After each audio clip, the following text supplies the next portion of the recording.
But I'm going to give you an option. Oh no, he's already here. So you can. I don't that's the pool. That's Huh? whatever. Back in a little more. This training. Sure. Let's see. Let's try it. Yep, you're out there. That's good. I appreciate it. Yeah. But be careful because he may have a better shot than you, and you have to follow him. Okay. Because of environmental justice, we're poor mostly in our community, and so we're the ones.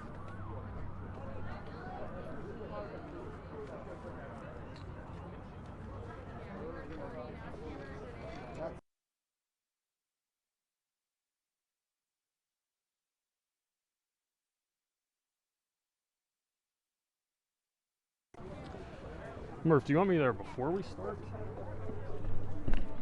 I've been on the air since 15 minutes after we got here. No, but I mean before. So you want to put me there, right? The plan? Yeah, you can just stand right here. So you want me there now? Yeah, well, when they start.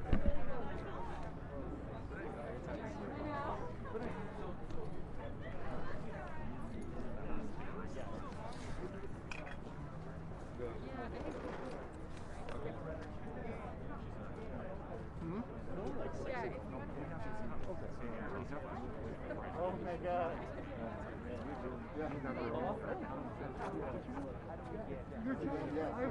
You're my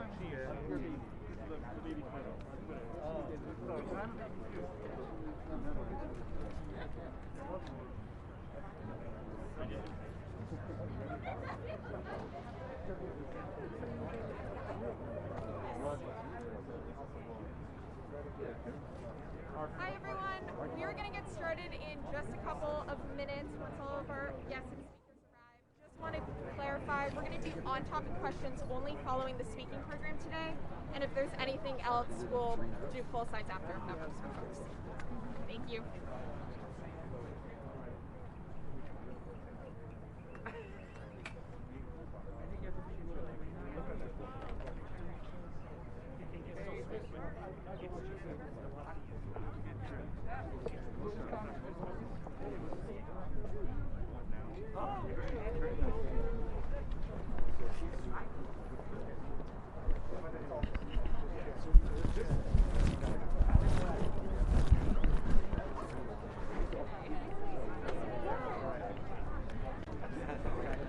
Carolyn, this is yours? Okay, check.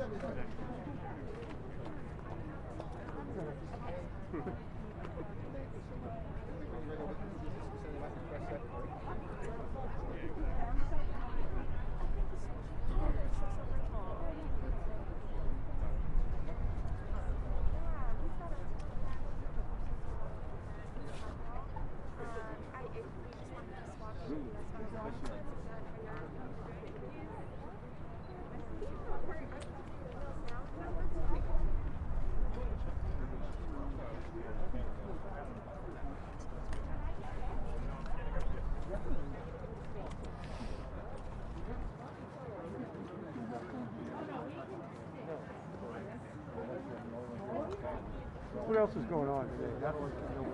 We get a ton hearing. this morning. There's The like, hearing, yeah. I mean, at least from like a coverage perspective, like the past hour has been like everyone has a press conference. Right, if I have a flash here. I brought a flash. Outside, Big time. I plan to scramble around. The House side hasn't seen any action. I don't know why. It used to be where the most action was at one time. It's, I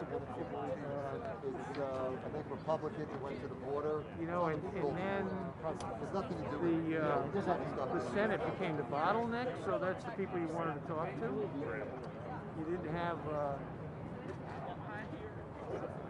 House leadership finally learned that, hey, listen, no news is good news for us, and we'll let you know when it's all done. And that's on both sides, R's and D's. Yeah. So it used to be, you could massage legislation in the House side. The question is, if you got something you didn't like, don't let it get out of committee and all the rest of it. How much committee assignments actually still matter? people work here if they do. Yeah. I mean, it's really. Well, if you're not there, you can't do anything. You know, you could be there and not get anything either. But let's say, you know, to me the question is, let's say you got one guy who's being Whose paid. Hasselblad is that? That's not yours. He's in a I thought that was yours. state No, Rod's here. where the roads and the bridges are shitty. So the question to me would always be, Senator, and you gotta have specifics. You know, you gotta really, it's not for the money. I was trying to say hi to Rosa. Okay, yeah, sure. You're the one who wasn't video with us. Yeah. Wow, that's That's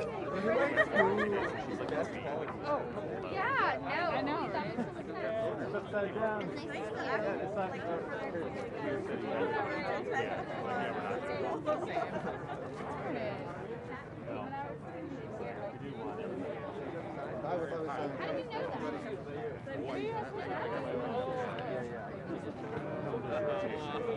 How bad is West Virginia compared to wherever? Or even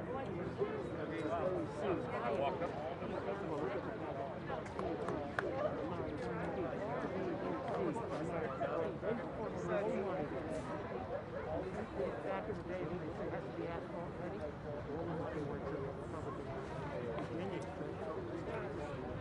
Down there, all brand new. You know, I'm gonna be like myself. Sorry. Come over my shoulder if you want. I'm gonna check out the overhead first.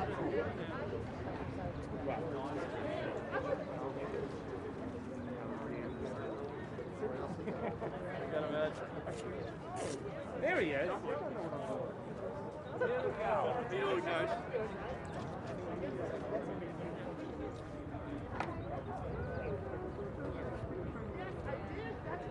Okay.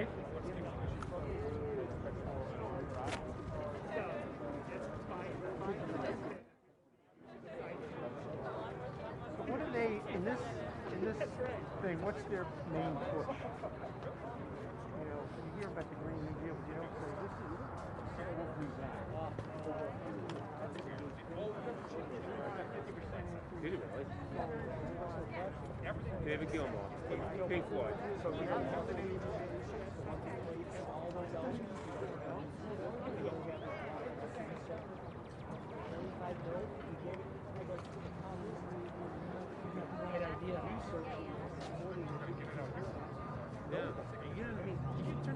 We did. Well, the numbers. Makes everybody nervous with a good sound. It makes us more nervous with He'll be fine. I'm going to go with him. Right.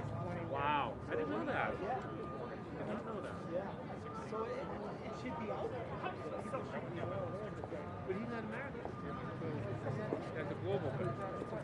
Yeah, it is a global thing. You're right. It doesn't matter. Right. You're right.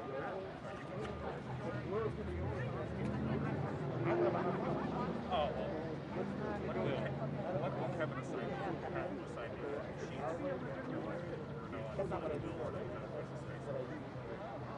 Right.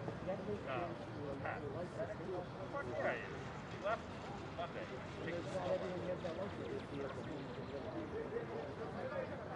Yeah, Thursday or Friday.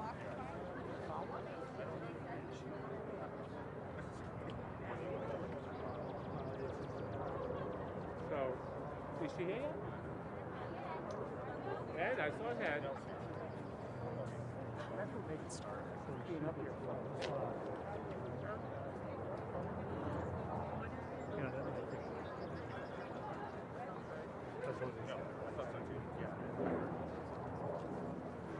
If I was smart, I could say more.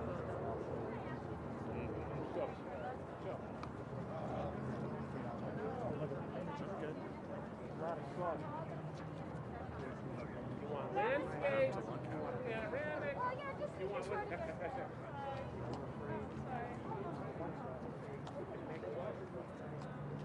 Gets the pan, people don't like it. But I think it's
Thank you to everyone for joining us this morning near the National Mall, which was a major renovation project of Franklin Delano Roosevelt's New Deal. It was funding made available through the Public Works Administration in the 1930s that made the National Mall literal living proof of the power of the New Deal and investment from the federal government to transform and green our country. My deepest gratitude to my partner and friend, Congresswoman Alexandria Ocasio-Cortez. It is a privilege to work with you, stand shoulder to shoulder with you, to rattle cages with you, and to fight together for the future of the people of this country and the planet. And I could not be prouder to be working with you on this issue and so many others. And to my colleagues, Senator Alex Padilla from California, Congressman Jared Huffman of California, Congresswoman Cori Bush of Missouri, we thank you for your leadership and coming here today to speak. I also want to recognize our allies speaking today. Ellen Shawless of Sunrise Movement, Carrie Fulton of Climate Justice Alliance, and Judith Howe of 32BJ SEIU. Your organizations are an inspiration and the heart of this movement. That's right. For the past 2 years, it has been proven that the Green New Deal isn't just a resolution, it is a revolution. Since then, every day, revolutionaries have taken to the streets and the ballot box to make jobs, justice, and climate action central to our political system. There is now a diverse, organized army of activists, leaders, and communities demanding the most ambitious action possible on climate. It is an intergenerational compact to save the planet, spearheaded by our young people who are going to face the most dire impacts of the climate crisis if we do nothing to stop it. For them, this is life and death. Because of this movement, we welcomed a new group of congressional colleagues who ran and won on the Green New Deal. Cori Bush, Jamal Bowman, Mondaire Jones. Just look at my race in Massachusetts. I ran and won on the Green New Deal. I am proud to have organized my campaign around the power of the Green New Deal. We made bold climate action not only a voting issue, we made it a winning political issue. And now all of these leaders are working to pass bold, visionary legislation. Climate justice is finally taking over the halls of the United States Congress. In the past 2 years, the Green New Deal has raised the world's awareness to the scope and the scale of the challenges we face and the solutions we need to act. General Motors is now moving to produce only electric vehicles by 2035. That was not on the scoreboard 2 years ago. The Biden administration is including climate action, environmental justice, and the care economy in its recovery plans. That's the DNA of the Green New Deal that we introduced. More than 100 cities nationwide have already committed to 100% clean, renewable energy. New York City has a Green New Deal. Maine enacted a Green New Deal. The Seattle City Council passed a Green New Deal resolution. What critics and skeptics call pie in the sky or distracting in the Green New Deal 2 years ago is now recognized as undeniably linked. Racial injustice, economic inequality, housing, education, jobs, and climate change. It is all intertwined. And that is why we are here today, because we know that there cannot be true freedom when people are imprisoned by poverty and homelessness. There cannot be real liberty when education is withheld or civil rights denied. There cannot be public health when air sickens and water poisons. The Green New Deal proudly centered these interrelated, undeniable truths. Now, There are new bills being introduced that have the Green New Deal in their DNA. Bold, ambitious, transformational, economy-wide legislation with jobs, justice, and climate at their center. Today, I am introducing new legislation with my partner, Congresswoman Ocasio-Cortez, that will create a civilian climate corps for jobs and justice in our country.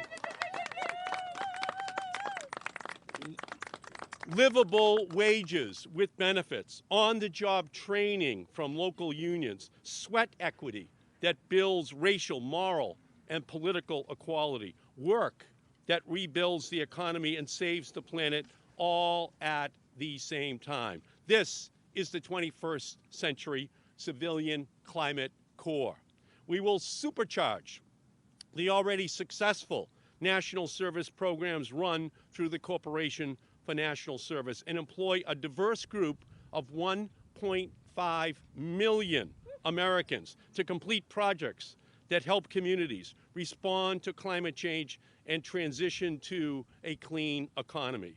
From Groundworks, Lawrence, to AmeriCorps, Cape Cod, to the Southwest Boston Community Development Corporation and programs all across the country, Corps members will work on everything from making our schools and buildings more energy efficient, to ensuring access to good transit, to protecting conservation land and waterways and promoting climate resiliency.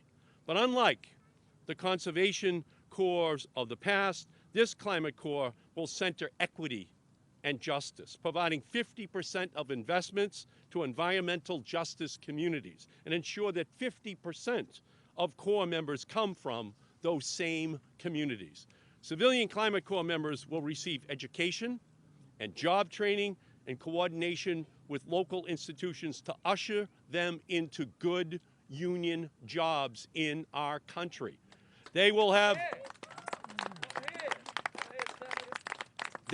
access to financial grants to pay down student loans or pay for higher education, and they will make at least $15 an hour, receive full medical coverage, and have access to other services like child care. We will build homes, build careers, build futures. This is our opportunity to not only retrofit our buildings, but to future-proof our workers and the planet. It is now this generation's turn to answer the call and to meet the historic challenges of our time. The era of the Green New Deal has arrived. No longer will justice get an IOU for the sake of CO2. Intersectional is foundational. The power of the wind, the power of the sun to be matched by the power of the people. It is possible to find middle ground in many areas of politics. I know because I have done it. But we cannot compromise away math or morality. We cannot compromise on science. Policies will take steps to save the planet, or they will not. We cannot compromise on justice. Policies are equitable, or they are not. We cannot compromise on the fate of our planet and the fate of human civilization. We must do what it takes to create the jobs, to render the justice, to ensure the livable future that the Green New Deal calls for. We have the technology to do it. We have the economic imperative to do it. We have the moral obligation to do it. And we need the political will to do it. And we will do it this year. We have our charge. And now, I would like to introduce the great leader from the state of New York, my partner, Congresswoman Alexandria Ocasio-Cortez. Thank you so much, Senator Markey. I'm just, today is just such a wonderfully momentous and joyous day. And, pardon? Speak up? You got it. Today is such a wonderfully momentous and joyous day. Sorry, I've got some hair in my mouth going on here. I mean, I first want to start off by thanking so many of the people and reiterating that gratitude that Senator Markey has already expressed to him as a legislative partner, you know, and also to all of our legislative partners that are here today, the OGs that were original co-sponsors at the beginning, our new recruits in the fight for environmental, social, and economic and racial justice. This legislation and our future does not move forward without you all. And I wanted to underscore that because a lot has happened since we introduced this resolution 2 years ago. And when we introduced that resolution 2 years ago, every single member that was here and co-sponsored this legislation took a risk. And Senator Markey, first and foremost, took an enormous risk. And he did it for us. He did it for our planet. To take a risk working with a first-term congresswoman, co-sponsoring enormous legislation that is huge in scope, not because it's the convenient thing to do, but because it was the right thing to do. Because for so long, our movement towards a sustainable future has been divided with really just this false notion that we have to choose between our planet and our economy. And we decided to come together in sweeping legislation that not only rejects that notion, but creates a plan for 20 million union jobs in the United States of America, to rebuild our infrastructure, to restore public housing, to make sure that we expand our access not only to EV and EV infrastructure, but mass transit. Everything from coast-to-coast chargers to making sure that we have an Amtrak, a resilient Amtrak infrastructure to the New York City subway system. It is going to be an all-hands-on-deck approach, and we refuse to leave any community behind in the process. Not only do we refuse to leave any community behind, but those who have been left behind come first. We refuse to allow, for example, an economy that goes from oil barons to solar barons. That's what we're not going to do. Because what we're going to do is that we're going to transition to a 100% carbon-free economy that is more unionized, more just, more dignified, and guarantees more healthcare and housing than we ever have before. That's our goal. That's the goal of a Green New Deal. What we're going to do is going to make sure that communities like Flint, Baltimore, the South Bronx, St. Louis, rural communities whose infrastructure was never properly built in the first place are first in line to rectify the injustices of the past, to make sure that they get everything that they need to thrive in the future. That's what a Green New Deal is all about. And so in these last 2 years, what has happened? What has occurred since the introduction of the Green New Deal? How has it been impactful? Well, a lot has happened. One is that over a dozen pieces of legislation have been introduced in the House of Representatives, most recently the Civilian Climate Corps and Representative Cori Bush's Green New Deal for Cities have recently been introduced. We also have an Agricultural Resilience Act from Chelly Pingree. We have the Green New Deal for Public Housing, the Build Green Act, the EV Freedom Act. Many, many pieces of legislation have been introduced adopting the Green New Deal framework of jobs and justice to decarbonize our economy. And not only have they been introduced, but elements have already passed the House. Last year, repeal of the Faircloth Amendment, which would end our decades-long ban on construction of new public housing in the United States, passed the House of Representatives. We also had an enormous amount of new and additional... Hello. Hello.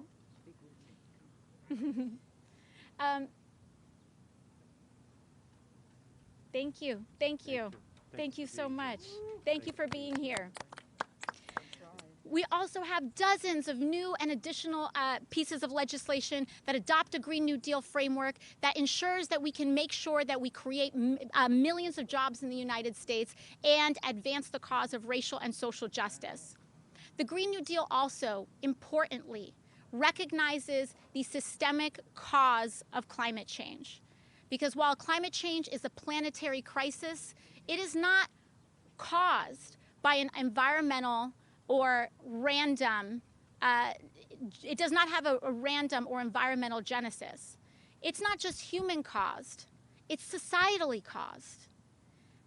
The climate crisis is a crisis born of injustice, and it is a crisis born of the pursuit of profit at any and all human and ecological cost. That's right. Which means that we must recognize in legislation that the trampling of indigenous rights is a cause of climate change. The trampling of racial justice is a cause of climate change, because we are allowing people and we are allowing ourselves to make sure, we are allowing folks to deny ourselves human rights and deny people the right to health care, the right to housing and education. So I'm so thrilled. Again, I'm so thankful to each of our record high level of congressional co-sponsors. We are now at 103 House co-sponsors for the Green New Deal in the U.S. House of Representatives. And we have our allies here today: Jared Huffman, Cori Bush, Juan Vargas, Kai Kahele, Jan Schakowsky, John Larson, Tom Swazi, Sarah Jacobs, Lloyd Doggett. Am I missing anybody? Oh, we got Earl Blumenauer. And we're so incredibly excited to have all of them here today. And of course, our grassroots and community activists for whom this legislation would not exist and would not have the momentum without. We have Ellen Ciales of Sunrise, Kari Fulton of Climate Justice Alliance, and Judith Howell of 32 BJ. We're so thankful, and we'll continue that on as well. So thank you all so much, and I'll hand it back to Senator Markey. Oh, and we've got Alex Padilla as well. Yeah. Thank you so much. Hello, Senator Padilla. Sorry, I missed you back there. Alex. Welcome. Yes, and I'll hand it off to you, Senator Padilla. Thank you. Thank you, Congresswoman. Thank you all for joining us here today as we reintroduce the Green New Deal. And in particular, I want to thank Senator Markey and Congresswoman Ocasio-Cortez for your tenacious leadership on this issue and in the battle against climate change. And I'm proud to share that my home state of California has long led on climate policy and on innovating clean energy solutions that create good jobs and grow the economy. I'm proud to have been part of that leadership as the former chair of the State Senate Committee on Energy in the state capitol. Now, California first adopted a renewable energy mandate in 2002, and we have since raised it. We've mandated a smart grid deployment plan for every electrical utility in California and increased emphasis and investments on energy efficiency and energy storage. Today, 33% of California's energy comes from renewable sources, compared to 11% nationally. While California is home to 11% of the nation's population, we're home to 17% of the nation's clean energy jobs. And no, it is not a coincidence that California represents the largest economy of any state in the nation and the 6th largest economy in the world. But we're also suffering. This year, California is once again bracing itself for more extreme heat and another record-breaking wildfire year. Another winter of floods and sea level rise that threatens our coastal communities. A renewed drought that threatens California's water supply for homes, ecosystems, and agriculture.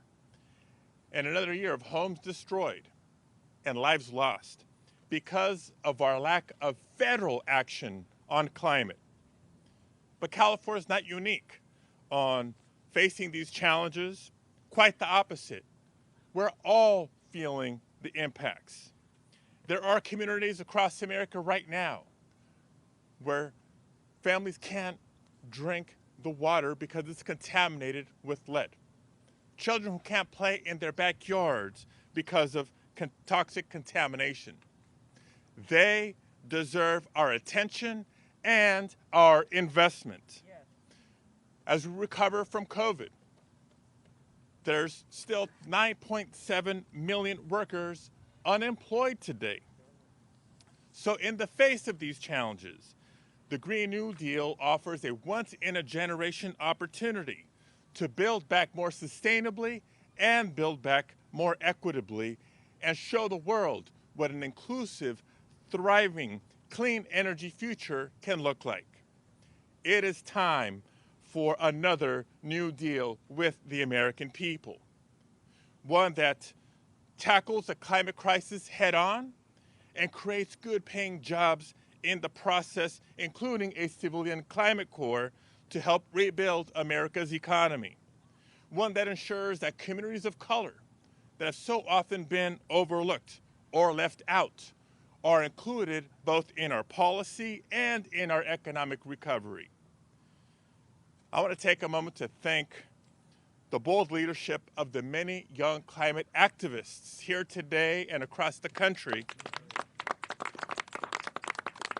for their fight to put these issues front and center, not just here in Congress, but in state capitals around the country. Thank you for organizing. Thank you for mobilizing. Thank you for insisting that we face this great challenge and take advantage of this historic opportunity with the urgency that our climate crisis demands. Again, thank you, Senator Markey and Representative Ocasio-Cortez, for inviting me to be a part of today. Before I introduce the next speaker, if you'll indulge me, a few words en español. Les doy las gracias al senador Markey, la congresista Ocasio-Cortez, por su liderazgo sobre varios años contra el cambio climático que está dañando nuestro país y el mundo. El nuevo Acuerdo Verde aspira a crear una movilización nacional sobre los siguientes 10 años que lucha contra las crisis económicas, sociales, raciales y climáticas interconectadas que dañan a nuestro país. La solución, inversión, no solo en nuestra infraestructura, pero en las comunidades más dañadas por aire, tierra y agua contaminada. El nuevo Acuerdo Verde ofrece justicia para todos. And now it's my honor to introduce not just a colleague here in Congress, but a longtime partner. We served together in the California legislature advancing these policies, my friend, Congressman Jared Huffman.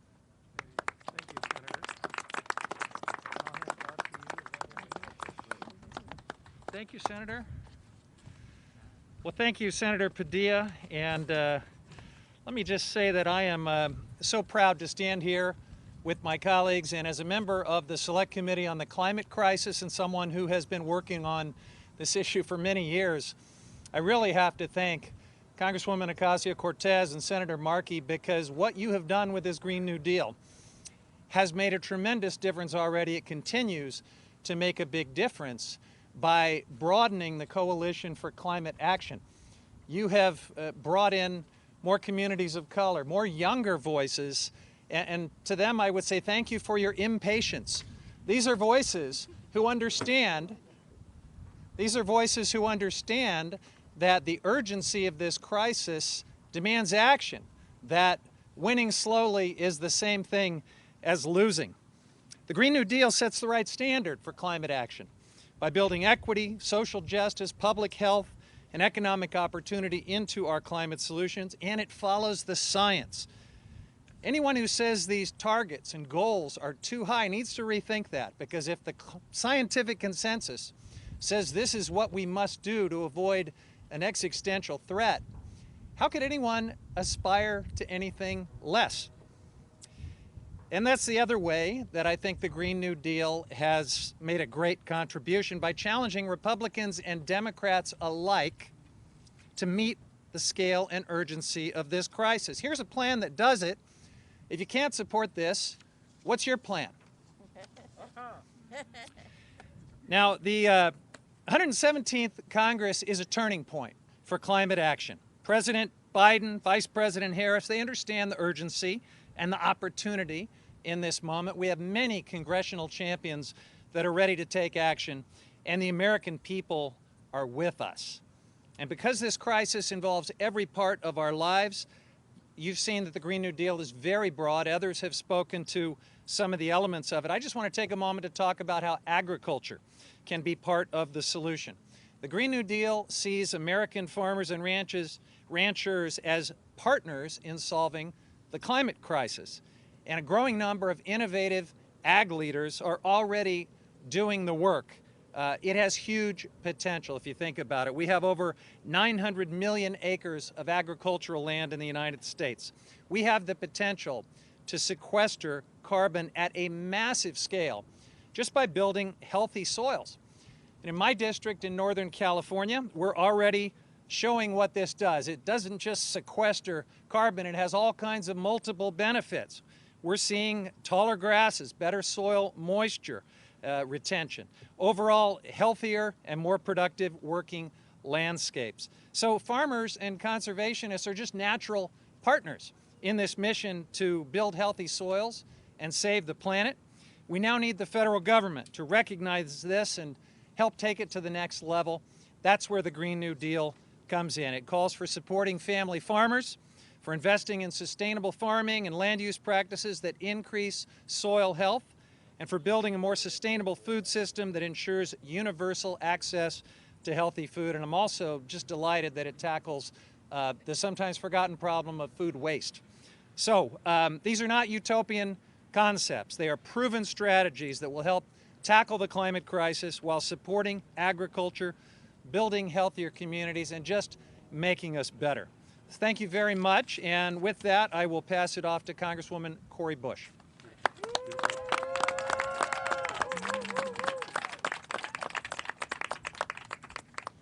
So I won't take my mask off because I don't want you to see the mess that the lipstick makes under the mask. But first of all, hello everyone, and thank you all so much. This support is amazing, especially for someone like me who is a freshman to Congress, only been here a little over 100 days, but then also as someone who is new, just in the matter of the last maybe 4 or 5 years, new to this movement. So I'm still learning a lot, but I understand now why this movement is so important and important to people who look like me. That's always been an issue that I bring up. I highlight that because it's a very real point.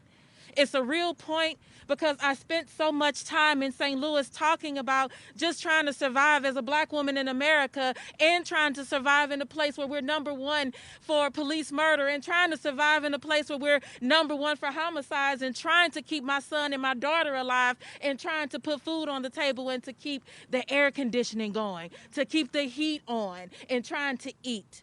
And so now that I understand we've made those connections, I have to shout out and thank my colleagues in the fight, those who put in the work and opened my eyes and the eyes of so many others. So thank you to my dear sister, Congresswoman Alexandria Ocasio-Cortez. Absolutely, my sister in this fight, and to Senator Markey, who opened his arms like, hey, look, let's do this work together. So thank you. And to all of our partners, my colleagues who are standing up here, I'm amazed that you've opened your arms so well and have been such a motivation for me in this fight. And thank you for hosting St. Louis today, because when I show up, you're seeing St. Louis. So thank you for hosting St. Louis. I'm proud to be standing here with you. So 2 years ago, the Green New Deal transformed our movement, reframing the climate conversation as an economy-wide effort for climate, racial, economic justice. The Green New Deal focuses on public investments in green jobs and green infrastructure. I know I don't have to preach to the choir, but it helped make climate action relevant to people like me who live paycheck to paycheck, and that's all I know, paycheck to paycheck. Now, 2 years later, we have a once-in-a-generation opportunity to push forward transformative change. As we flesh out the Green New Deal together, we are building a body of legislation that applies to the commitment to jobs. Like my sister said, racial justice and climate justice to each proposal that we all put forward. In my first month in office, I noticed that there had been a lot of talk about the need to gather data and map environmental injustices to be sure that we invest a lot of the Green New Deal spending in communities that are on the front lines of this crisis. Communities like mine in St. Louis, communities like Queens, and other communities across this country that are predominantly black and brown. I knew that the large-scale investments we needed wouldn't be possible if we didn't have a plan. That is why Senator Markey and I put forward the Environmental Justice Mapping and Data Collection Act in January to map the many types of environmental injustice that exist in our communities and ensure that the federal government will direct funding to those who need it most. That was my first environmental bill. And yesterday, we took bold action with the introduction of our Green New Deal for Cities Act, which is my first original, explicitly Green New Deal legislation, and I could not be more excited to be able to be a part of this. From the moment that I heard about the Green New Deal, I knew that we needed it right at home in St. Louis so we could directly hire our own people to clean up our communities. Our community is home to out-of-control nuclear waste. And let me say that again. Our community is home to out-of-control nuclear waste, and we thought that that was just regular. We have lead paint, mold, and bullets contaminating our homes and our neighborhoods. Yes, I said bullets. We live downriver from Line 3. Fossil fuel infrastructure that's putting the children and families in our communities at risk every single day. And despite this massive hazard, it is not shut down. The Green New Deal for Cities is our effort to meet frontline climate demands. It would fund a Green New Deal in every city, every town, every state, every tribe, and every territory. Right away. Right away. With each community investing money in climate and environmental justice projects. Whoever is out there listening today, we know this. You too can have a Green New Deal. You can have a Green New Deal right at home. No need to apply. The basis for this $1 trillion investment is that every single community that needs relief from the climate crisis and environmental justice has it. So lastly, my bill with Congresswoman Ocasio-Cortez also takes many precautions to ensure that it will be intersectional, because you notice we don't do anything that's not intersectional in empowering justice. This bill is pro-tenant. This bill is pro-worker. We've worked hard to ensure that no one will be displaced because of these investments in our infrastructure, and have included comprehensive labor provisions to ensure the jobs created in this piece of legislation will lift people up. We also recognize the threat police violence poses to our environment and ensured that none of this funding go toward forces like our policing system that worsen the environmental injustice. So this is our time. So let me ask you. We know that we need a Green New Deal. So this is our time. What do we need? Green New Deal. What do we need? Green New Deal. What do we need? Green New Deal. We need a Green New Deal. Yes, we need a Green New Deal. We need it now. We need it everywhere. We need it to expand racial and economic injustice, and it will. So thank you, and let's take this all the way. Thank you. Wow.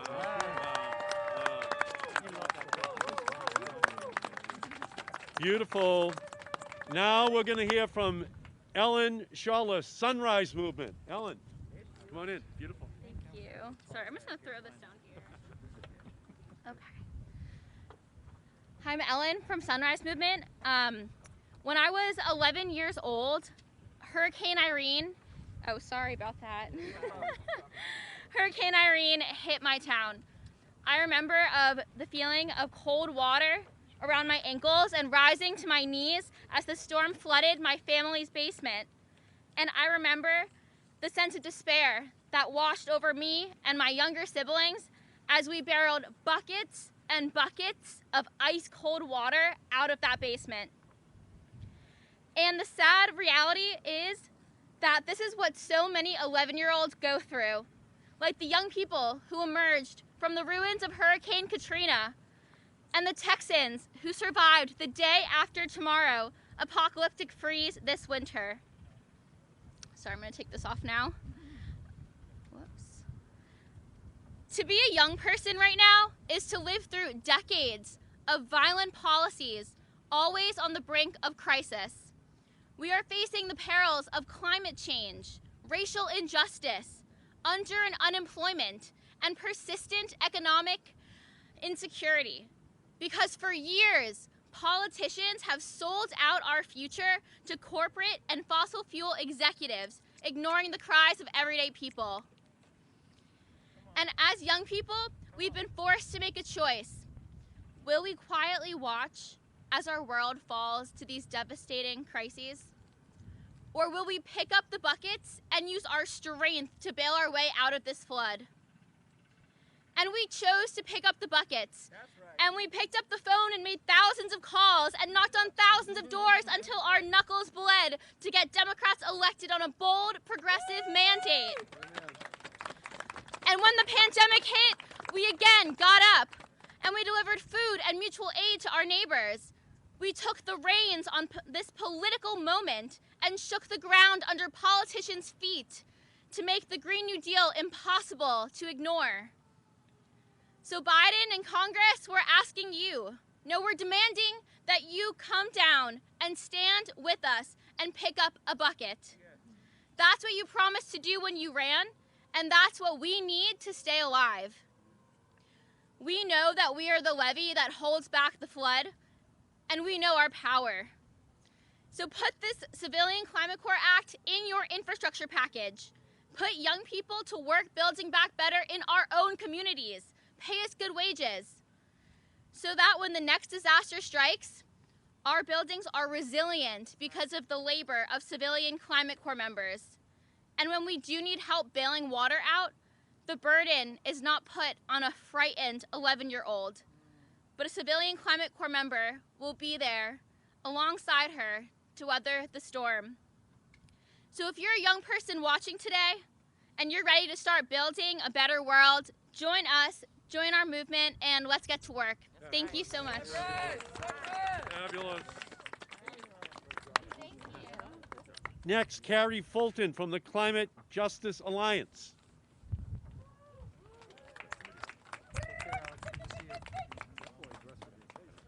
Hello, everyone. How's everyone doing today? So first and foremost, I want to take a moment to take in the moment that we're in on the 10th anniversary of the BP oil spill, where we lost 11 lives. I want to take in the moment that my son feels like this is entirely boring. And I hope that one day he'll look back on this day that was extremely boring and know that it was historical too. Today, I'm here to speak on behalf of the Climate Justice Alliance. The Climate Justice Alliance represents more than 74 frontline environmental and climate justice community-based and supporting organizations throughout Turtle Island, also known as North America. More specifically in the United States of America and our territories, Guam and Puerto Rico. Most specifically, I want to acknowledge the occupied land that we stand on and the Piscataway peoples. We are working on the ground in our communities to forge new and just energy, economic, and community-controlled models that show how just transitions and local Green New Deals can be safe, beneficial for frontline communities, and they are scalable. We are the ones on the front lines of white supremacy, economic, democratic, and climate crises that we're dealing with today. That's why we showed up in record numbers in 2018 and again in 2020 to elect a new Congress and a new president. Now we want to make sure that they really heard us. We want to ensure they actually implement the solutions necessary to solve the historic crisis our country faces. That's right. Policies for change. The Green New Deal resolution lays out clearly the reason why we can't wait anymore and why we must go bigger and bolder to address the scale of the problem, because it is systemic. $2 trillion over 8 years, as proposed by President Biden last month, is not going to get the job done in time. I'm sorry. An investment of at least $10 trillion over 10 years would be a minimum amount to start so that we can address the scale and scope of what we are facing. We also must increase investment to the front lines to at least 50% to move away from fossil fuels. We must prioritize a care economy and respect those working to care for our communities, those on the front lines. Black communities, indigenous communities, Latin communities, Latina communities, communities of color, Asian and Pacific Islander and other working class communities, young people, those who have been excluded from economic opportunity in the past, and those who want to be a part of a more just, sustainable, thriving future, are ready to support this administration and the Democratic leadership when you hold true to your promises to forge real, long-lasting systemic change. We need a recovery that works for all of us. We need a just recovery. We appreciate the spirit of the Green New Deal resolution for ensuring that environmental justice communities are front and center and that no false solutions, techno fixes, or harmful market-based approaches are lifted up and funded as somehow they are solutions. We can't count on those who created the climate crisis to fix it. We must count on ourselves, on those who live on the front lines of this crisis to know what works.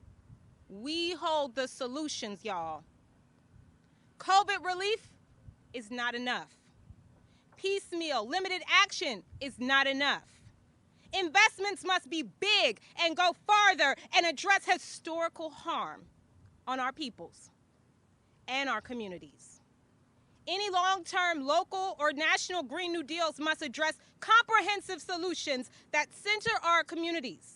That means a just transition away from the outdated and harmful dig, burn, dump, extractive systems to regenerative economies that benefit and honor Mother Earth. Happy Earth Day. My son asked me, what are we going to do for Earth Day? This is what we're doing for Earth Day. And we are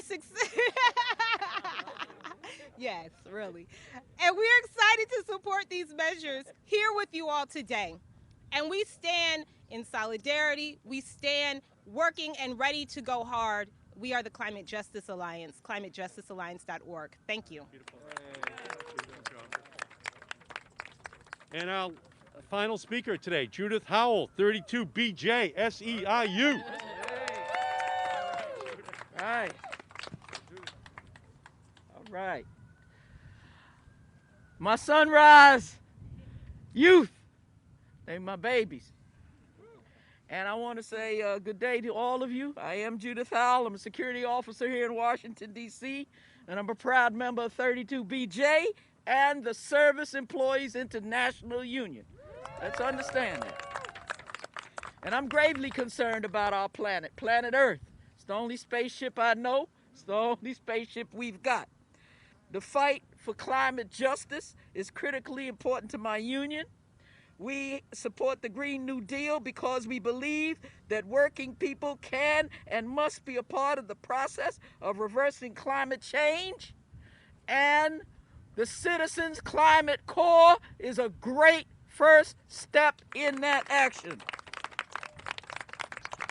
But we must ensure that all the service jobs, like cleaning and security of the buildings or infrastructure locations that receive federal investment, are good jobs, paying good living wages and benefits. You know, like we get in the union.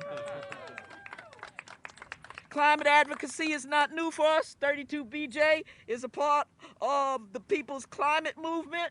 32BJ is a longtime member of the Blue-Green Alliance, and my union has an award-winning Green Supers program. Supers being the day porters and managers and superintendents that direct the cleaning in most of the buildings that our people either work in or have been away from during COVID, working long distance. The Blue-Green Alliance is made up of not only union people and community people, but building owners, especially in the coastal areas where they are afraid of their properties sinking. People who opposed us to getting unions in the first place now are in coalition with us to save their buildings so they can make a profit and we can earn a living. Yeah. We understand that without the Green New Deal, the political will won't exist to force corporations to change their behavior. And I say to that proud community where the pipeline was going, make that Canadian firm take their damn abandoned pipes with them. Make that company down there in Florida that left all that nuclear water, they should have been made to clean it up before they were allowed to close down and take their little bonuses and stock profits. The greedy never care about the needy. Big oil, big coal, gas frackers and their lobbyists scare their workers into believing that change will ruin their livelihoods and take their jobs. But the Green New Deal and the Climate Corps will go to these communities first, where there's no longer coal being dug out the earth. You don't even know what it was there for. No longer oil being drilled from the earth. We will go to these communities first and give them new, long-lasting, clean, green employment and hope. Communities have done the least to cause climate change. The working poor, people of color, displaced immigrants are disproportionately hurt the most. It is in fact that the poor and sick, many sickened by the pollutants that contribute to climate change, who are the least equipped to deal with bad air, increased heat waves, and rising sea levels. I pray every night when I say my prayers for the people around this country, the Navajo and the other indigenous on the plantation, on the reservations, and those who are in the communities where the wineries and other farmers, corporate farmers, can dig deeper than them, and they get up in houses that they bought as a part of the American dream and turn on the water and nothing comes out the faucet. I pray for them every night. They can't sell their homes to anybody. They can't go anywhere. And the American dream has become the American nightmare. This is why I, Judith Howell, on behalf of my union, Service Employees International Union Local 32BJ, am joining the growing call on Congress to vote its conscience. These people have stood up and given you bills that will bring change, will bring a citizen climate corps, will bring a Green New Deal. Vote, vote, and overwhelming scientific evidence is there to back you to support the Green New Deal quickly, quickly. We must act now. The planet can't wait, and we, the workers, can't wait. Beautiful. Beautiful job, Al. Beautiful, beautiful job, Judith. Thank you. Questions from anyone? Beyond the Biden administration's proposal for housing, can you guys speak to the leverage that you have in this moment, especially with thin margins, to try to get the administration to adopt some of this their infrastructure package? Can you repeat the question for the cameras? Well, she's essentially asking, you know, do we want to go beyond even what Joe Biden has proposed? And the answer is yes. You know, we believe that this is the moment that requires us to act big, think big, have a program that matches the magnitude of the problem that we're confronted with, and to do so with justice as we create jobs for everyone, union jobs. So we're here to say today that we are going to be calling for the highest aspirations that our country can reach. We're saying that we want to lift the gaze to the constellation of possibilities for our country and for the world. And so we're here today to say we want to go big, even bigger. And I'll let Congresswoman Alexandria Ocasio-Cortez answer as well. Of course, yeah. I mean, as the senator mentioned, if the question is, do we intend on sending a message to the Biden administration that we need to go bigger and bolder, and the answer is absolutely yes. We need to expand public housing stock in the United States. We need to commit and work with, as Representative Huffman mentioned, with our farmers and our ranchers to ensure that we go big and bold on regenerative agriculture in this country. We need to make sure that we're investing in mass transit and really return to the spirit of this national mall, which is we didn't rely as a country on a corporation to build the Washington Monument. The people built it. The public built it. And we can, I think that the Biden administration has already shown an adaptiveness that we certainly didn't have in the previous administration, to say the least. But especially on the issue of climate. I must say, last year we worked on the Climate Unity Task Force. And the amount that we have negotiated that has already been incorporated in the Biden administration's approach so far is commendable, and we have to go bigger and bolder than that as well. Thank you. No, we're reintroducing it because the people demand that we reintroduce it. We are reintroducing this legislation because we went to our communities. In our communities, we ran on this promise. We're fulfilling our promises, and we're going to continue fighting for economic and environmental justice. This has nothing to do with politics and everything to do with our job to be accountable to the American people. Great. Question. Senator, Question. are you having conversations with the White House right now? And also, are you having conversations with Republicans about this? Because right now, with the filibuster in place in the Senate, you will probably need to get Republicans on board. What's your path forward? Well, we are in constant communication with the White House in terms of the boldness that we want to see in this plan.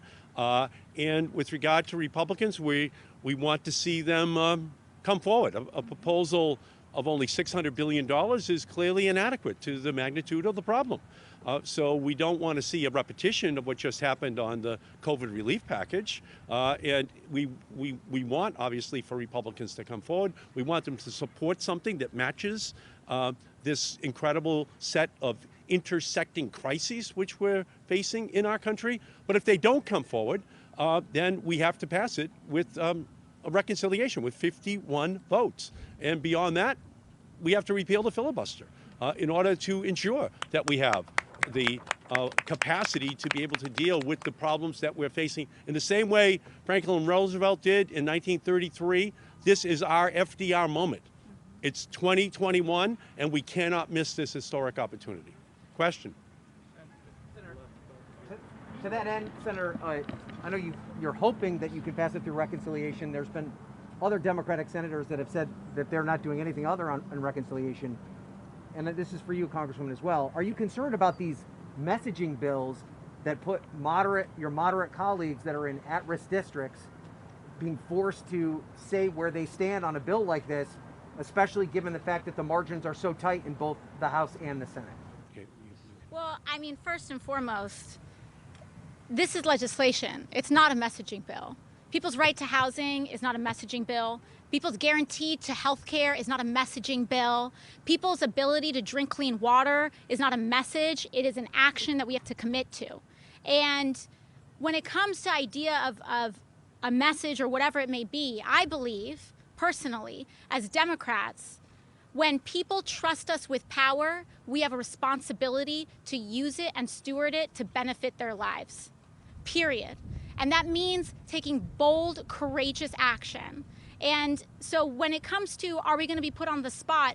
To me, the greatest risk is doing nothing on climate or doing too little. That is a greater political risk, because when we have what happened in Texas just earlier this year, when we have the floods that happened in the Midwest just a year or two ago that left communities underwater, that can be just as politically, environmentally, and socially destabilizing. And so, when it comes to the issues of reconciliation, the filibuster, et cetera, even if you want to just go down the political route, I think it's much politically riskier to not pass legislation that changes people's lives and send the message that a Democratic majority won't do much, which is why I'm proud that legislators have stood up and went bold on COVID relief, and why we are pushing for them to continue down that path with an infrastructure package and further legislation as well.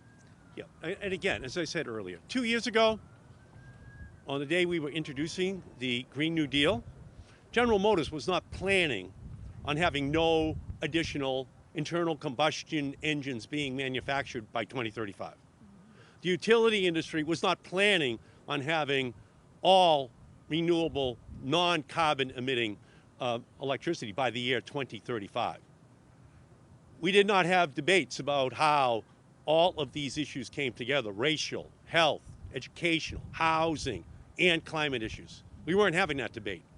People were saying, why did you add those additional elements? What did they have to do with the climate debate? Well, we don't have to explain that to people any longer. We saw it on the streets of our country throughout all of 2020.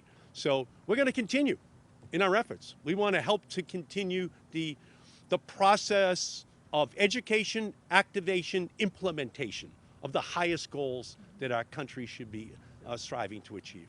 Questions? Okay, thank you all so much. Thanks for coming. Right. Wow. Thanks, Alex. Great job. Great job. I love lift our gaze to the constellation of possible. Oh my God. Give me chills, Senator. Oh my God, when you're with her. Well, beautiful. Well done. Okay, yeah. Okay, good. Okay, yeah. I'm not used to this stuff. I never know where to go. President's right down there. Look at the cameras right now. That's what he wants. If I had what I'm doing.